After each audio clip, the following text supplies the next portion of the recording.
कृपया चैनल को सब्सक्राइब करें। धन्यवाद। ओम श्री विष्णुवे नमः।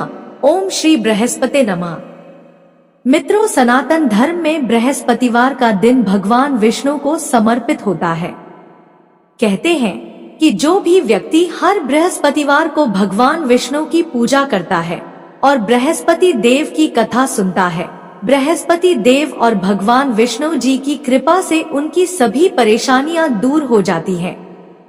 गुरुवार को बृहस्पति देव की पूजा करने और कथा का श्रवण करने से धन, विद्या, मान सम्मान, प्रतिष्ठा और कई अन्य मनोवांछित फलों की प्राप्ति होती है। तो चलिए मित्रों, प्रभु श्री लक्ष्मी नारायण जी के चरण कमलों का ध्यान करते हुए सुनते हैं अथ श्री बृहस्पति देव की व्रत कथा। मित्रों, प्राचीन समय की बात है। एक नगर में प्रतापी और दानी राजा रहा करता था। वह सदा ही गरीबों, ब्राह्मणों, दीन दुखियों की सहायता करता था। पर राजा की यह बात उसकी रानी को अच्छी नहीं लगती थी। वह न तो गरीबों को दान देती, न ही भगवान का पूजन करती थी और राजा को भी दान देने से मना किया करती थी। एक दिन राजा शिकार खेलने वन को गए हुए थे तो रानी महल में अकेली रह गई। उसी समय बृहस्पति देव साधु वेश में राजा के महल में भिक्षा के लिए गए और भिक्षा मांगी। परंतु रानी ने भिक्षा देने से इनकार कर दिया और कहा, हे साधु महाराज, मैं तो इस दान पुण्य से तंग आ गई हूँ। मेरे पति इन गरीबों पर सारा धन लुटाते रहते हैं, इसलिए मेरी तो यही इच्छा है कि हमारा धन नष्ट हो जाए। फिर न रहेगा बांस, न बजेगी बांसुरी, न हमारे पास धन होगा और न ही मेरे पति दान पुण्य करेंगे। रानी की बात सुनकर साधु ने कहा, हे देवी, तुम तो बड़ी विचित्र हो। धन और संतान तो सभी चाहते हैं, पुत्र और लक्ष्मी तो पापी के घर भी होने चाहिए। यदि तुम्हारे पास अधिक धन है तो भूखों को भोजन दो, प्यासों के लिए प्याऊ बनवाओ, मुसाफिरों के लिए धर्मशालाएं खुलवाओ। जो निर्धन अपनी कुंवारी कन्याओं का विवाह नहीं कर सकते, उनका विवाह करा दो। जो जीव जंतु भूखे हैं, उन्हें भोजन दो। ऐसे और कई काम हैं जिनको करने से तुम्हारा यश लोक परलोक में फैलेगा। तुम्हारा यह धन दान पुण्य से जुड़कर और बढ़ेगा। परंतु रानी पर साधु के उपदेश का कोई प्रभाव न पड़ा। वह बोली, महाराज, आप मुझे कुछ ना समझाएं। मैं ऐसा धन नहीं चाहती जो हर जगह बांटती फिरूं। साधु ने उत्तर दिया, यदि तुम्हारी ऐसी ही इच्छा है तो तथास्तु। तुम ऐसा करना कि बृहस्पतिवार को घर लीपना, इसके बाद पीली मिट्टी से अपना सिर धोकर स्नान करना, भट्टी चढ़ाकर कपड़े धोना। ऐसा करने से आपका सारा धन नष्ट हो जाएगा। इतना कहकर वह साधु महाराज वहां से अंतर्ध्यान हो गए। साधु के अनुसार कई बातों को पूरा करते हुए रानी को केवल 3 बृहस्पतिवार ही बीते थे कि उसकी समस्त धन संपत्ति नष्ट हो गई। भोजन के लिए राजा का परिवार तरसने लगा। तब एक दिन राजा ने रानी से बोला कि हे रानी, तुम यहीं रहो, मैं दूसरे देश को जाता हूँ, क्योंकि यहाँ पर सभी लोग मुझे जानते हैं, इसलिए मैं कोई छोटा कार्य नहीं कर सकता। ऐसा कहकर राजा परदेश चला गया। वहां वह जंगल से लकड़ी काट कर लाता और शहर में बेचता। इस तरह वह अपना जीवन व्यतीत करने लगा। इधर राजा के परदेश जाते ही रानी और दासी दुखी रहने लगी। एक बार जब रानी और दासी को 7 दिन तक बिना भोजन के रहना पड़ा तो रानी ने अपनी दासी से कहा, हे दासी, पास ही के नगर में मेरी बहन रहती है। वह बड़ी धनवान है। तू उसके पास जा और कुछ ले आ, ताकि थोड़ी बहुत गुजर बसर हो जाए। दासी रानी की बहन के पास गई। उस दिन गुरुवार था और रानी की बहन उस समय बृहस्पतिवार व्रत की कथा सुन रही थी। दासी ने रानी की बहन को अपनी रानी का संदेश दिया, लेकिन रानी की बड़ी बहन ने कथा और पूजा अधूरी होने के कारण कोई उत्तर नहीं दिया। जब दासी को रानी की बहन से कोई उत्तर नहीं मिला तो वह बहुत दुखी हुई और उसे क्रोध भी आया। दासी ने वापस आकर रानी को सारी बात बता दी। दासी की ये सब बातें सुनकर रानी ने खुद को और अपने भाग्य को कोसना शुरू कर दिया। उधर रानी की बहन ने सोचा कि मेरी बहन की दासी आई थी, परंतु मैं उससे नहीं बोली, इससे वह बहुत दुखी हुई होगी। कथा सुनकर और पूजन समाप्त करके वह अपनी बहन के घर आई और कहने लगी, हे बहन, मैं बृहस्पतिवार का व्रत कर रही थी। तुम्हारी दासी मेरे घर आई थी, परंतु जब तक कथा होती है तब तक न तो उठते हैं और न ही बोलते हैं, इसलिए मैं नहीं बोली। कहो दासी क्यों गई थी? रानी बोली, बहन तुमसे क्या छिपाऊं, हमारे घर में खाने तक को अनाज नहीं है। ऐसा कहते कहते रानी की आंखें भर आई। उसने दासी समेत पिछले 7 दिनों से भूखे रहने तक की बात अपनी बहन को विस्तार पूर्वक सुना दी। रानी की बहन बोली, देखो बहन, भगवान बृहस्पति देव सबकी मनोकामना को पूर्ण करते हैं। देखो, शायद तुम्हारे घर में अनाज रखा हो। पहले तो रानी को विश्वास नहीं हुआ, पर बहन के आग्रह करने पर उसने अपनी दासी को अंदर भेजा तो उसे सचमुच अनाज से भरा एक घड़ा मिल गया। यह देखकर दासी को बड़ी हैरानी हुई। दासी रानी से कहने लगी, हे रानी, जब हमको भोजन नहीं मिलता तो हम व्रत ही तो करते हैं, इसलिए क्यों न इनसे व्रत और कथा की विधि पूछ ली जाए ताकि हम भी व्रत कर सकें। तब रानी ने अपनी बहन से बृहस्पतिवार व्रत के बारे में पूछा। उसकी बहन ने बताया, बृहस्पतिवार के व्रत में चने की दाल और गुड़ से विष्णु भगवान और केले की जड़ में पूजन करें तथा दीपक जलाएं, व्रत कथा सुने और पीला भोजन ही करें। इससे बृहस्पति देव प्रसन्न होते हैं। व्रत और पूजन विधि बताकर रानी की बहन अपने घर को लौट गई। 7 दिन के बाद जब गुरुवार आया तो रानी और दासी ने व्रत रखा। घुड़साल में जाकर चना और गुड़ लेकर आई। फिर उससे केले की जड़ तथा विष्णु भगवान का पूजन किया। अब पीला भोजन कहां से आए, इस बात को लेकर दोनों बहुत दुखी थे। चूंकि उन्होंने व्रत रखा था, इसलिए बृहस्पति देव उनसे प्रसन्न थे। इसलिए वे एक साधारण व्यक्ति का रूप धारण कर 2 थालों में सुंदर पीला भोजन दासी को दे गए। भोजन पाकर दासी प्रसन्न हुई और फिर रानी के साथ मिलकर भोजन ग्रहण किया। उसके बाद वे सभी गुरुवार को व्रत और पूजन करने लगी। बृहस्पति भगवान की कृपा से उनके पास फिर से धन संपत्ति आ गई, परंतु रानी फिर से पहले की तरह आलस्य करने लगी। तब दासी बोली, देखो रानी, तुम पहले भी इस प्रकार आलस्य करती थी, तुम्हें धन रखने में कष्ट होता था, इस कारण तुम्हारा सभी धन नष्ट हो गया था, और अब जब भगवान बृहस्पति की कृपा से धन मिला है तो तुम्हें फिर से आलस्य होता है। रानी को समझाते हुए दासी कहती है कि बड़ी मुसीबतों के बाद हमने यह धन पाया है, इसलिए हमें दान पुण्य करना चाहिए, भूखे मनुष्यों को भोजन कराना चाहिए और धन को शुभ कार्यों में खर्च करना चाहिए, जिससे तुम्हारे कुल का यश बढ़ेगा, स्वर्ग की प्राप्ति होगी और पितृ प्रसन्न होंगे।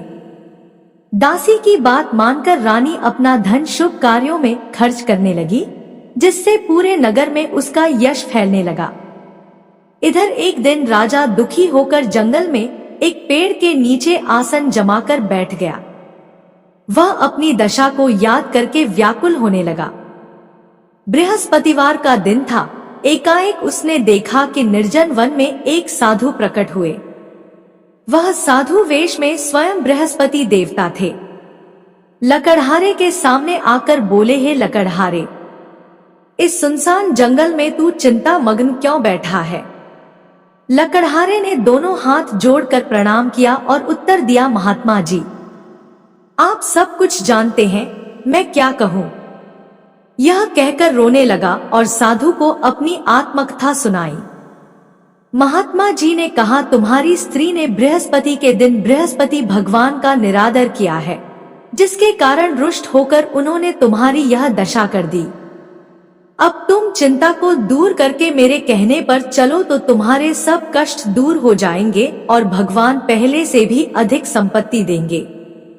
तुम बृहस्पति के दिन कथा किया करो, 2 पैसे के चने और गुड़ लाकर उसका प्रसाद बनाओ और शुद्ध जल से लोटे में शक्कर मिलाकर अमृत तैयार करो। कथा के पश्चात अपने सारे परिवार और सुनने वाले प्रेमियों में अमृत व प्रसाद बांटकर आप भी ग्रहण करो। ऐसा करने से भगवान तुम्हारी सब मनोकामनाएं पूरी करेंगे। साधु के ऐसे वचन सुनकर लकड़हारा बोला, हे प्रभु, मुझे लकड़ी बेचकर इतना पैसा नहीं मिलता जिससे भोजन के उपरांत कुछ बचा सकूं। मैंने कई रात्रि स्वप्न में अपनी स्त्री को व्याकुल देखा है। मेरे पास कुछ भी नहीं जिससे मैं उसकी खबर मंगा सकूं। साधु ने कहा, है लकड़हारे, तुम किसी बात की चिंता मत करो। बृहस्पति के दिन तुम रोजाना की तरह लकड़ियां लेकर शहर को जाओ। तुमको रोज से दुगुना धन प्राप्त होगा, जिससे तुम भली भांति भोजन कर लोगे तथा बृहस्पति देव की पूजा का सामान भी आ जाएगा। इतना कहकर साधु अंतर्ध्यान हो गए। धीरे धीरे समय व्यतीत होने पर फिर वही बृहस्पतिवार का दिन आया। लकड़हारा जंगल से लकड़ी काटकर किसी शहर में बेचने गया। उसे उस दिन और दिनों से अधिक पैसा मिला। राजा ने चना गुड़ आदि लाकर गुरुवार का व्रत किया। उस दिन से उसके सभी क्लेश दूर हुए, परंतु जब दोबारा गुरुवार का दिन आया तो राजा बृहस्पतिवार का व्रत करना भूल गया। इस कारण बृहस्पति भगवान नाराज हो गए। उस दिन उस नगर के राजा ने विशाल यज्ञ का आयोजन किया तथा शहर में यह घोषणा करा दी कि कोई भी मनुष्य अपने घर में भोजन न बनाए, न आग जलाए, समस्त जनता मेरे यहाँ भोजन करने आए। इस आज्ञा को जो न मानेगा उसे फांसी की सजा दी जाएगी। इस तरह की घोषणा संपूर्ण नगर में करवा दी गई। राजा की आज्ञानुसार शहर के सभी लोग भोजन करने गए, लेकिन लकड़हारा कुछ देर से पहुंचा, इसलिए राजा उसको अपने साथ घर लिवा ले गए और ले जाकर भोजन करा रहे थे तो रानी की दृष्टि उस खूंटी पर पड़ी जिस पर उसका हार लटका हुआ था। वह हार वहां पर दिखाई नहीं दिया। रानी ने निश्चय किया कि मेरा हार इस लकड़हारे ने चुरा लिया है। राजा ने उसी समय सिपाहियों को बुलाकर उसको कारागार में डलवा दिया।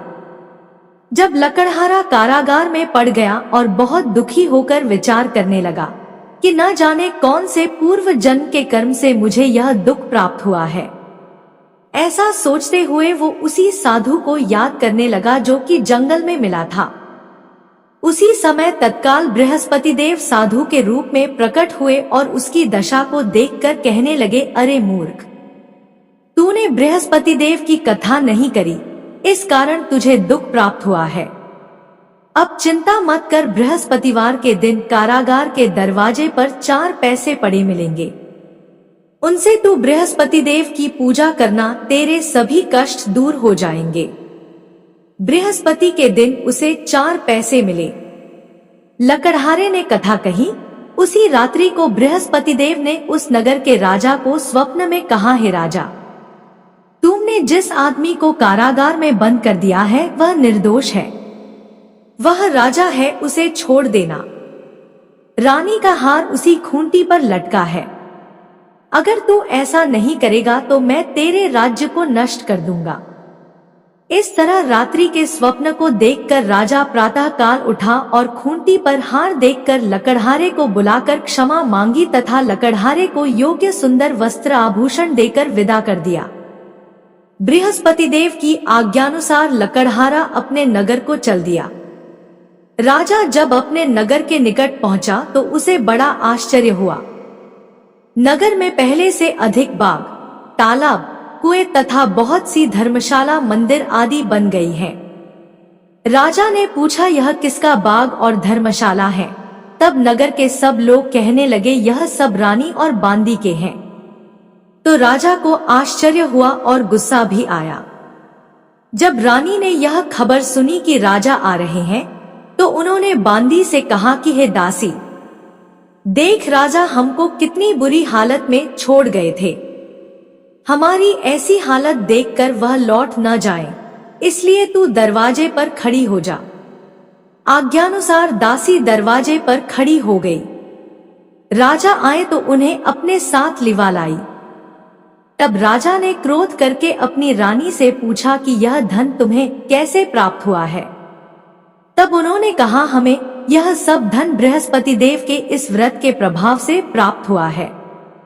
राजा ने निश्चय किया कि 7 रोज बाद तो सभी बृहस्पति देव का पूजन करते हैं, परंतु मैं प्रतिदिन दिन में 3 बार कहानी तथा रोज व्रत किया करूंगा। अब हर समय राजा के दुपट्टे में चने की दाल बंधी रहती तथा वह दिन में 3 बार कहानी कहता। एक रोज राजा ने विचार किया कि चलो अपनी बहन के यहाँ हो आए। इस तरह निश्चय कर राजा घोड़े पर सवार हो अपनी बहन के यहाँ को चलने लगा। मार्ग में उसने देखा कि कुछ आदमी एक मुर्दे को लिए जा रहे हैं। उन्हें रोककर राजा कहने लगा, अरे भाइयों, मेरी बृहस्पति देव की कथा सुन लो। वे बोले, लो, हमारा तो आदमी मर गया है, इसको अपनी कथा की पड़ी है। परंतु कुछ आदमी बोले, अच्छा कहो, हम तुम्हारी कथा भी सुनेंगे। राजा ने दाल निकाली और जब कथा आधी हुई थी कि मुर्दा हिलने लग गया, और जब कथा समाप्त हो गई तो मुर्दा राम राम करके उठकर खड़ा हो गया। आगे मार्ग में उसे एक किसान खेत में हल चलाता मिला। राजा ने उसे देख और उससे बोले, अरे भैया, तुम मेरी बृहस्पतिवार की कथा सुन लो। किसान बोला, जब तक मैं तेरी कथा सुनूंगा तब तक 4 हरेया जोत लूंगा। जा अपनी कथा किसी और को सुनाना। इस तरह राजा आगे चलने लगा। राजा के हटते ही बैल पछाड़ खाकर गिर गए तथा किसान के पेट में बड़ी जोर का दर्द होने लगा। उस समय उसकी माँ रोटी लेकर आई। उसने जब यह देखा तो अपने पुत्र से सब हाल पूछा और बेटे ने सभी हाल कह दिया। तो बुढ़िया दौड़ी दौड़ी उस घुड़सवार के पास गई और उससे बोली कि मैं तेरी कथा सुनूंगी, तू अपनी कथा मेरे खेत पर चलकर ही कहना। राजा ने बुढ़िया के खेत पर जाकर कथा कही, जिसके सुनते ही वह बैल उठ खड़ हुए तथा किसान के पेट का दर्द भी बंद हो गया। अगले दिन राजा अपनी बहन के घर पहुंचा। बहन ने भाई की खूब मेहमानी की। दूसरे रोज प्रातः काल राजा जगा तो वह देखने लगा कि सब लोग भोजन कर रहे हैं। राजा ने अपनी बहन से कहा, ऐसा कोई मनुष्य है जिसने भोजन नहीं किया हो, मेरी बृहस्पतिवार की कथा सुन ले। बहन बोली, है भैया, यह देश ऐसा ही है कि पहले यहाँ लोग भोजन करते हैं, बाद में अन्य काम करते हैं। अगर कोई पड़ोस में हो तो देख आती हूँ, ऐसा कहकर देखने चली गई, परंतु उसे कोई ऐसा व्यक्ति नहीं मिला जिसने भोजन न किया हो। अतः वह एक कुम्हार के घर गई जिसका लड़का बीमार था। उसे मालूम हुआ कि उनके यहाँ 3 रोज से किसी ने भोजन नहीं किया है।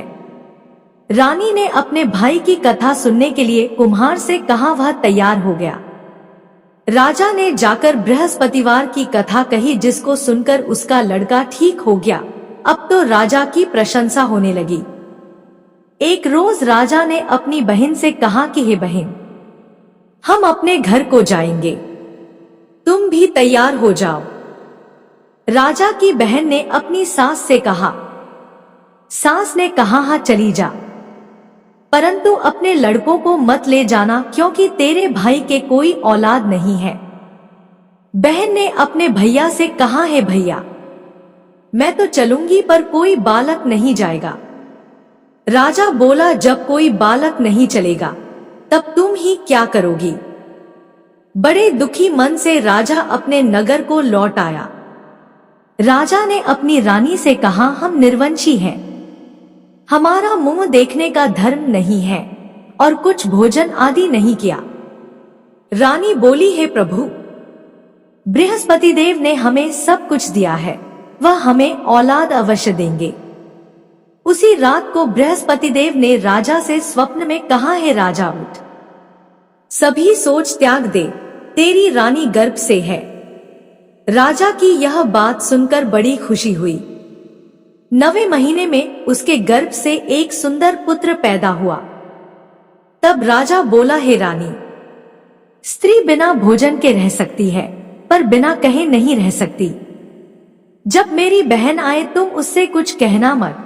रानी ने यह सुनकर हाँ कर दिया। जब राजा की बहन ने यह शुभ समाचार सुना तो वह बहुत खुश हुई तथा बधाई लेकर अपने भाई के यहाँ आई। तभी रानी ने कहा, घोड़ा चढ़कर तो नहीं आई, गधा चढ़ी आई है। राजा की बहन बोली, भाभी मैं इस प्रकार न कहती तो तुम्हें औलाद कैसे मिलती। मित्रों, संसार में जो मनुष्य सद्भावना से भगवान जी का पूजन व्रत सच्चे हृदय से करते हैं तो उनकी सभी मनोकामनाएं पूर्ण करते हैं। जैसी सच्ची भावना से रानी और राजा ने उनकी कथा का गुणगान किया तो उनकी सभी इच्छाएं बृहस्पति देव जी ने पूर्ण की थी। इसलिए पूर्ण कथा सुनने के बाद प्रसाद लेकर जाना चाहिए। हृदय से उसका मनन करते हुए जयकारा बोलना चाहिए। बोलो बृहस्पति देव की जय, भगवान विष्णु की जय। अब सुनते हैं दूसरी कथा। प्राचीन काल में एक ब्राह्मण रहता था। वह बहुत निर्धन था। उसके कोई संतान नहीं थी। उसकी स्त्री बहुत मलिनता के साथ रहती थी। वह ना तो स्नान करती और ना ही किसी देवता का पूजन करती। इस सब से ब्राह्मण देवता बड़े दुखी थे। बेचारे बहुत अपनी स्त्री से कुछ कहते थे किंतु उसका कुछ परिणाम न निकला। भगवान की कृपा से ब्राह्मण की स्त्री को कन्या रूपी रत्न पैदा हुआ। कन्या बड़ी होने पर प्रातः स्नान करके विष्णु भगवान का जाप व बृहस्पतिवार का व्रत करने लगी। अपने पूजन पाठ को समाप्त करके विद्यालय जाती तो अपनी मुट्ठी में जौ भर के ले जाती और पाठशाला के मार्ग में डालती जाती। तब ये जौ स्वर्ण के हो जाते तो लौटते समय उनको बीन कर घर ले आती थी। एक दिन वह बालिका सूप में उस सोने के जौ को फटक कर साफ कर रही थी कि उसके पिता ने देख लिया और कहा, हे बेटी, सोने के जौ के लिए सोने का सूप होना चाहिए। दूसरे दिन बृहस्पतिवार था। इस कन्या ने व्रत रखा और बृहस्पति देव से प्रार्थना करके कहा, मैंने आपकी पूजा सच्चे मन से की हो तो मेरे लिए सोने का सूप दे दो। बृहस्पति देव ने उसकी प्रार्थना स्वीकार कर ली। रोजाना की तरह वह कन्या जौ फैलाती हुई जाने लगी। जब लौटकर जौ बीन रही थी तो बृहस्पति देव की कृपा से सोने का सूप मिला। उसे वह घर ले आई और उसमें जौ साफ करने लगी, परंतु उसकी माँ का वही ढंग रहा। एक दिन की बात है कि वह कन्या सोने के सूप में जौ साफ कर रही थी। उस समय उस शहर का राजपुत्र वहां से होकर निकला। इस कन्या के रूप और कार्य को देखकर मोहित हो गया तथा अपने घर आकर भोजन तथा जल त्याग कर उदास होकर लेट गया। राजा को इस बात का पता लगा तो अपने प्रधानमंत्री के साथ उसके पास गए और बोले, हे बेटा, तुम्हें किस बात का कष्ट है? किसी ने अपमान किया है अथवा और कारण हो सो कहो, मैं वही कार्य करूंगा जिससे तुम्हें प्रसन्नता हो। अपने पिता की राजकुमार ने बातें सुनी तो वह बोला, मुझे आपकी कृपा से किसी बात का दुख नहीं है।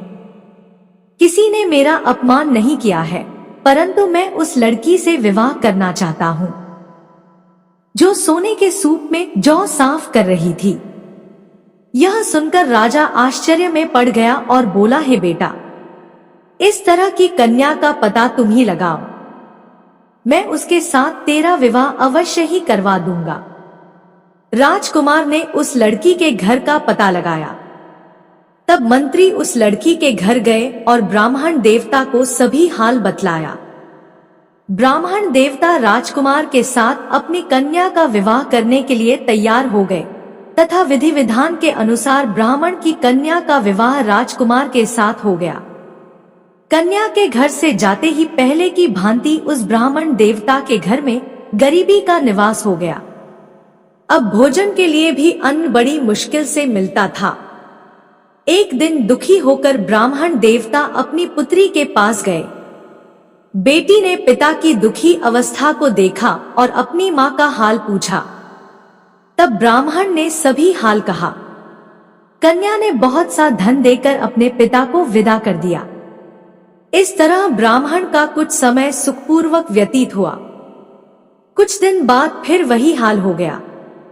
ब्राह्मण फिर अपनी कन्या के यहाँ गया और सारा हाल कहा तो उसकी लड़की बोली, हे पिताजी, आप माताजी को यहाँ पर लेकर आओ। मैं उसे विधि बता दूंगी जिससे आपकी गरीबी दूर हो जाएगी। वह ब्राह्मण देवता अपनी स्त्री को साथ लेकर बेटी के घर पहुंचे तो बेटी अपनी माँ को समझाने लगी, हे माँ, तुम प्रातः काल प्रथम स्नानादि करके विष्णु भगवान का पूजन करो और दिन में बृहस्पति देव का व्रत रखो। ऐसा करोगी तो तुम्हारी सब दरिद्रता दूर हो जाएगी। परंतु उसकी माँ ने एक भी बात नहीं मानी और प्रातः काल उठकर अपनी पुत्री के बच्चों की जूठन को खा लिया। इससे उसकी पुत्री को भी बहुत गुस्सा आया और रात को कोठरी से सारा सामान निकालकर अपनी माँ को उसमें बंद कर दिया। प्रातः काल उसे कोठरी से निकाला तथा स्नानादि करा के पाठ करवाया तो उसकी माँ की बुद्धि ठीक हो गई और फिर उसकी माँ प्रत्येक बृहस्पतिवार को व्रत रखने लगी। इस व्रत के प्रभाव से उसके माँ बाप बहुत ही धनवान और पुत्रवान हो गए और बृहस्पति जी के प्रभाव से इस लोक के सुख भोग कर स्वर्ग को प्राप्त हुए। तो बोलो विष्णु भगवान की जय, बृहस्पति देव की जय।